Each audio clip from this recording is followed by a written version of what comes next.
ಮಾಡ್ತಾ ಇದ್ದೇವೆ. ನಾಗಮಂಗಲ ಗಲಾಟೆ ವಿಚಾರದಲ್ಲಿ ಅವರು ಯಾರು ಕೂರಿಸಿದ್ರು ಅವನು ಬ್ರೈನ್ ಸ್ಟ್ರೋಕ್ ಆಗಿ ತೀರ್ಕೊಂಡ್ರು ಅನ್ನುವಂತಹದ್ದು, ಅದಾದ್ಮೇಲೆ JDSನವರು ಆರೋಪ ಮಾಡ್ತಿದ್ದಾರೆ ಇದು ಈ ಸಾವಿನ ಹೊಣೆಯನ್ನ ಸರ್ಕಾರ ಹೊರುತ್ತಾ, ಯಾಕೆ ಈ ರೀತಿಯಾಗಿ ಅವರನ್ನ ಊರ್ ಬಿಡಿಸಿ ಅವರು ಇಟ್ಟಿದ್ರು ಅನ್ನೋ ಕಾರಣಕ್ಕೆ ಊರ್ ಬಿಟ್ಟು ಈ ರೀತಿಯಾಗಿ ಆಘಾತಕ್ಕೊಳಗಾಗಿ ಅವರು ಸಾವನ್ನಪ್ಪಿದ್ದಾರೆ, ಯಾರು ಹೊಣೆ ಇದಕ್ಕೆ ಅನ್ನುವಂಥ ಅದ್ರ ಬಗ್ಗೆ ನಾನು ಪ್ರತಿಕ್ರಿಯೆ ಮಾಡೋದಿಲ್ಲ. ಯಾಕೆಂದರೆ ಅದು ಏನು ನಡೆದಿದೆ ಎಲ್ಲವೂ ಈಗ ತನಿಖೆ ವರದಿ ಸರ್ಕಾರದ ಕೈ ಸೇರೋವರೆಗೂ ನಾವು ಅದ್ರ ಬಗ್ಗೆ ಹೆಚ್ಚು ಮಾತಾಡೋದು ಸೂಕ್ತ ಅಲ್ಲ ಅಂತ ಹೇಳಿ ನನಗನ್ಸುತ್ತೆ. Thank you.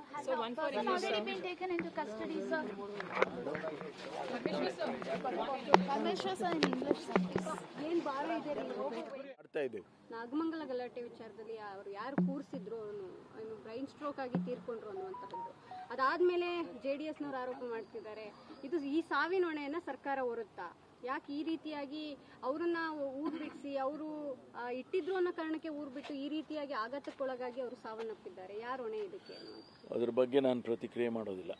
ಯಾಕೆಂದರೆ ಅದು ಏನು ನಡೆದಿದೆ ಎಲ್ಲವೂ ಈಗ ತನಿಖೆ ವರದಿ ಸರ್ಕಾರದ ಕೈ ಸೇರೋವರೆಗೂ ನಾವು ಅದ್ರ ಬಗ್ಗೆ ಹೆಚ್ಚು ಮಾತಾಡೋದು ಸೂಕ್ತ ಅಲ್ಲ ಅಂತ ಹೇಳಿ ನನಗನ್ಸುತ್ತೆ. Thank you.